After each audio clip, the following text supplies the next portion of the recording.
खुशियाँ तकदीर में होनी चाहिए, तस्वीर में तो हर कोई मुस्कराता है। हाय, मैं हूँ Suraj Ram Rajput, DAV inter college Alipur Khera से आपके लिए लेकर उपस्थित हैं कक्षा 10 गणित अध्याय नंबर 9 त्रिकोणमिति के कुछ अनुप्रयोग। अगर आप मेहनत अच्छे से करते हैं, अच्छे से मतलब जो भी आपका उद्देश्य है उसके लिए अगर आप बराबर मेहनत करते हैं तो ये निश्चित है ऊपर वाला भी आपके लिए कुछ अच्छा ही करेगा। वो कभी किसी के बारे में बुरा नहीं सोचता। आप मेहनत करते रहिए। आइए देखते हैं त्रिकोणमिति के कुछ अनुप्रयोग।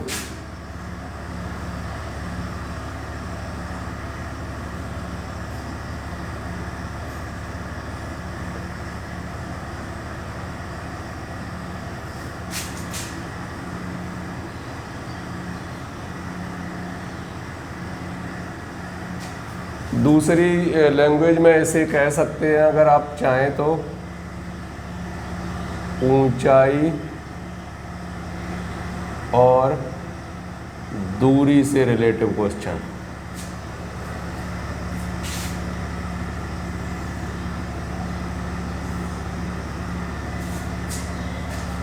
फर्स्ट वीडियो में जो अध्याय नंबर 8 के लिए जो फर्स्ट वीडियो बना था उसमें आपको ये जैसे लंब है, इसे अगर आप देखते हैं तो क्या है कि जैसे कोई मीनार खड़ी हुई है या कोई दीवार खड़ी हुई है, यहाँ पर आप ज़मीन है, ये क्षैतिज रेखा, और यहाँ से आप किसी वस्तु को देखते हैं, देखने से यहाँ पर कोई वस्तु देखी जा रही है, चाहे वो बल्ब हो या और जो भी हो तो देखी जा रही है। यहाँ पर है दर्शक, तो उसके साथ जो ये कोण बनता है उसका नाम दिया था क्या, उन्नयन कोण। और जब दर्शक ऊपर होता है तो अवनमन कोण। उसके बाद अंतरित कोण, दृष्टि रेखा और क्षैतिज रेखा।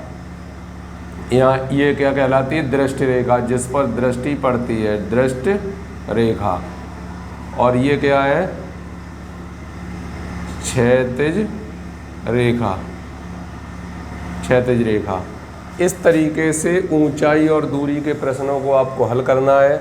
और अक्सर कर आप देखेंगे तो इस रेखा का कम महत्व है, इसके लिए, इस कोण के लिए हमेशा ये क्या रहेगा, लंब का काम करेगा। ये किसका काम करेगा, आधार का। और ये किसका काम करेगा, कर्ण का। अक्सर कर प्रश्न जो होते हैं वो लंब और आधार पर डिपेंड होते हैं। जब लंब और आधार पर डिपेंड होते हैं तो लंब बटे आधार क्या कहलाता है, टेन थीटा बराबर लंब बटे आधार। जब लंब बटे आधार होगा तो टेन में कौन कौन सी वैल्यू, या तो टेन 30 अंश का कोण बनेगा, टेन 30 की वैल्यू आपको आनी चाहिए अच्छे से, या फिर टेन 45 का कोण बनेगा, टेन 45 का मान याद आना चाहिए, टेन 60 का कोण बनेगा तो टेन 60 की वैल्यू √3। बाकी कभी कभी साइन या कॉस यूज हो जाते हैं, क्यों, जब पतंग की डोर की स्थिति आती है इस रेखा के साथ, जब इन रेखाओं को जोड़ा जाता है तब तो साइन या कॉस लगता है, अर्थात अन्यथा 90% टेन ही काम करते हैं। फिर जो भी स्थिति हो उसके अनुसार आप देखेंगे तो आप देखेंगे एक्सरसाइज प्रश्नावली 9.1 क्वेश्चन 1 ये कह रहा है कि सर्कस का एक कलाकार एक 20 मीटर लंबी डोर पर चढ़ रहा है जो अच्छी तरीके से तनी हुई है और भूमि पर सीधे लगे खंभे के शिखर से बंधा हुआ है। यदि भूमि के स्तर के साथ डोर द्वारा बनाया गया कोण 30 अंश का हो तो खंभे की ऊंचाई ज्ञात कीजिए। इस तरीके से उसमें एक चित्र दिया जा रहा है प्रश्न में,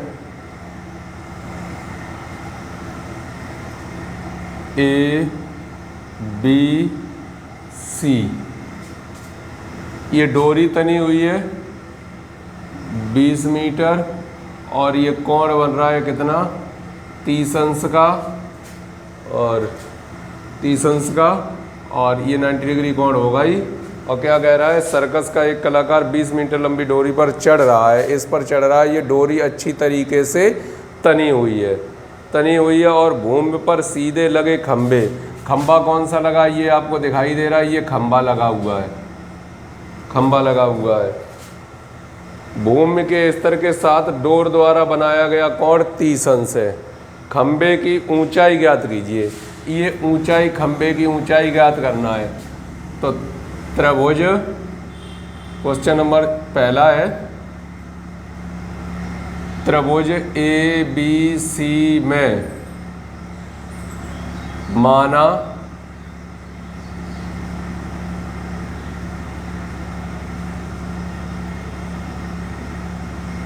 खंभे की ऊंचाई h मीटर है, इसे h मान लिया। h मानने के बाद इस त्रिभुज पर नजर डालें तो इस कोण के लिए ये क्या है, लंब। ये काम किसका करेगा, कर्ण का।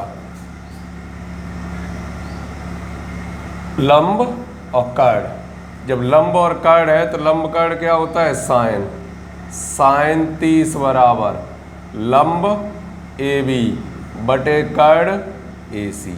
साइन 30 का मान 1/2, AB का मान h, कर्ण कितना 20 मीटर, 2 से ये कट जाएंगे कै बार, 10 बार, h बराबर 10 मीटर, अर्थात खंभे की ऊंचाई आ गई, वो कितनी आ गई, 10 मीटर। खंभे की ऊंचाई बराबर 10 मीटर। नेक्स्ट क्वेश्चन नंबर 2,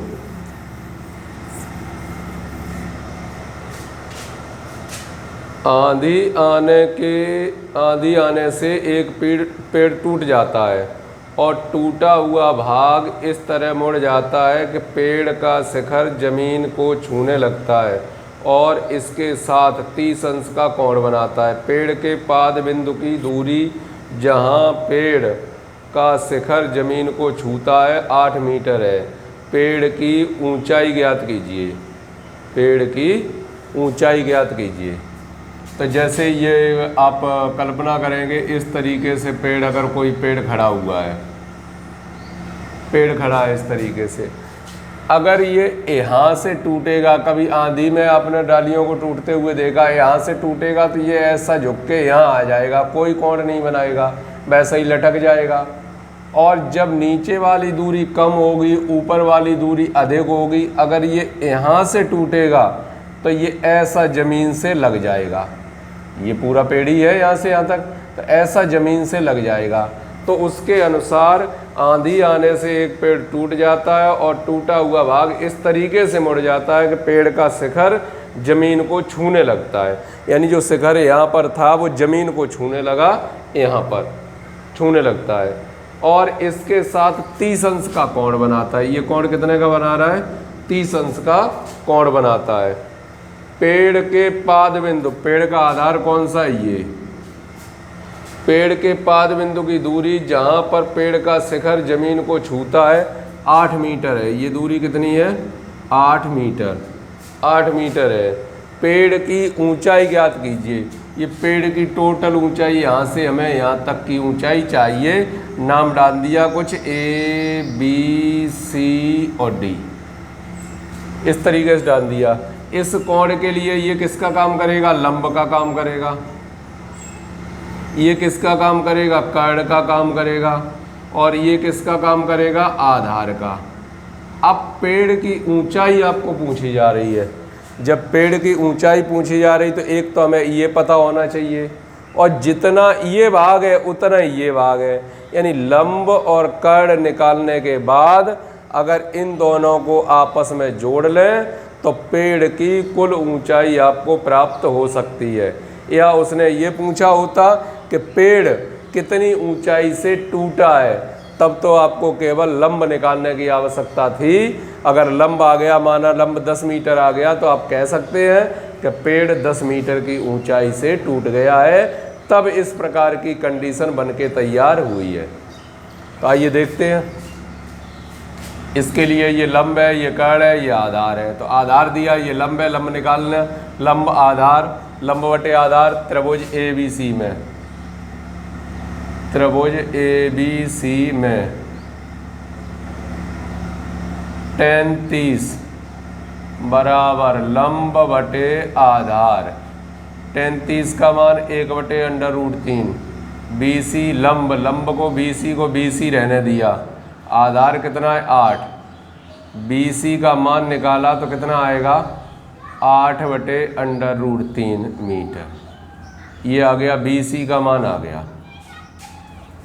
अब हमें ये निकालना है, ये निकालना है। अब आधार बटे कर्ण हो गया तो क्या लगा दें, कॉस लगा दें, cos 30 बराबर आधार क्या है AB, कर्ण क्या है AC, cos 30 का मान √3/2, AB का मान 8, AC का मान ज्ञात करना है। यहाँ से AC का मान निकाला, ये तो इंटू में चले जाएंगे, 16 बटे में क्या हो जाएगा √3 मीटर, AC का मान आ गया। ये पेड़ की कुल ऊंचाई,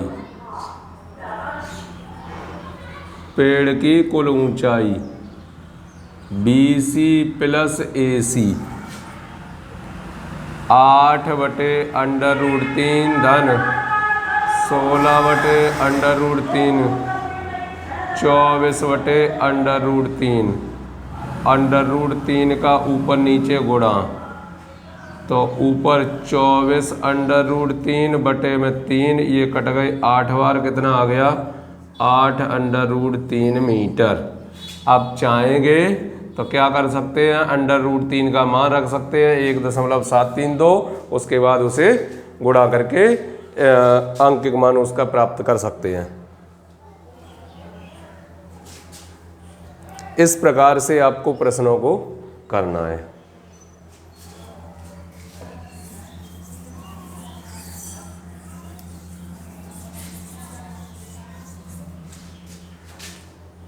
क्वेश्चन नंबर 3,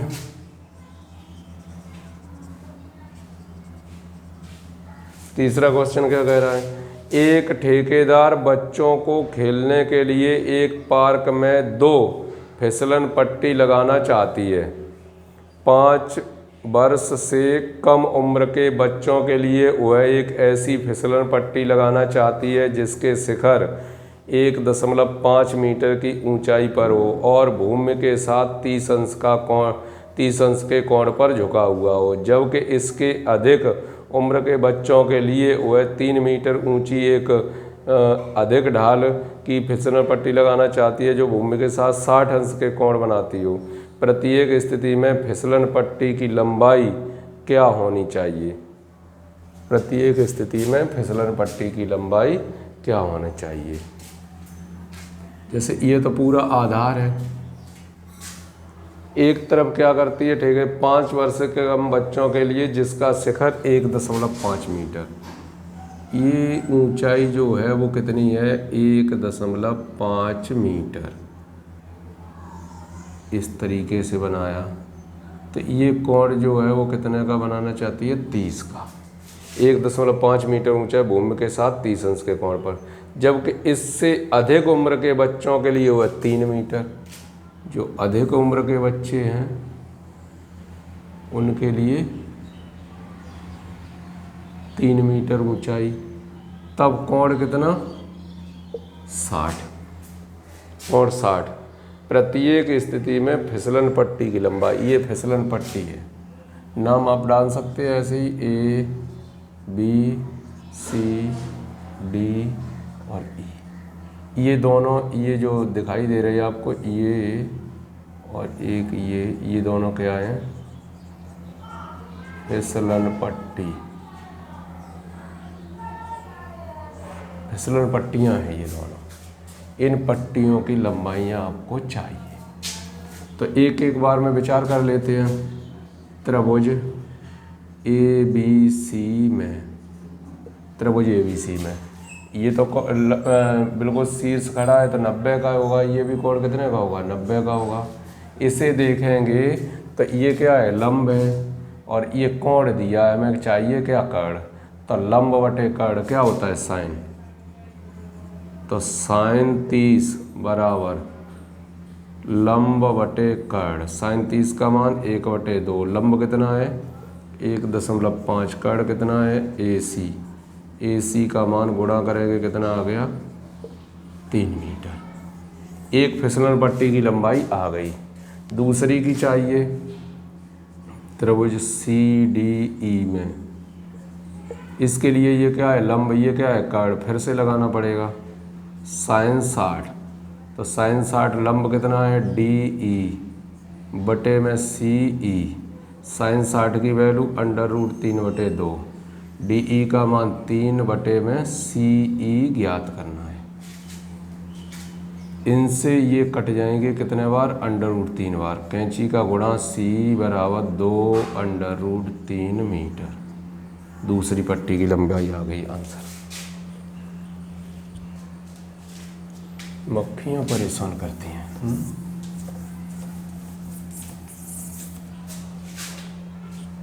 क्वेश्चन नंबर 4 क्या है, भूमि के एक बिंदु से जो मीनार के पाद बिंदु से 30 मीटर की दूरी पर है, मीनार के शिखर का उन्नयन कोण 30 है, मीनार की ऊंचाई ज्ञात कीजिए। ये क्या होगी मीनार, 30 अंश का कोण, ये दूरी कितनी है 30 मीटर, ABC। मीनार की ऊंचाई ज्ञात करनी है। माना मीनार की ऊंचाई h है, इसके लिए ये किसका काम करेगा लंब का। त्रिभुज ABC में tan 30 बराबर लंब बटे आधार, tan 30 का मान 1/√3, लंब कितना है h, आधार कितना है 30, h बराबर 30 बटे √3, √3 का ऊपर नीचे गुणा, तो 30 बटे 3 ऊपर √3, ये कट गए 10 बार, 10 गुणित 1.732 कितने हो जाएंगे 17.32 मीटर। ये आ गई मीनार की ऊंचाई आंसर। इस तरीके से आपको प्रश्नों को करना है। आगे जो प्रश्न बचे हुए हैं वो वीडियो नंबर 2 में हम लेकर फिर से उपस्थित होंगे। तब तक के लिए मेरा यही कहना है कि करो कुछ ऐसा दुनिया करना चाहे आपके जैसा। धन्यवाद।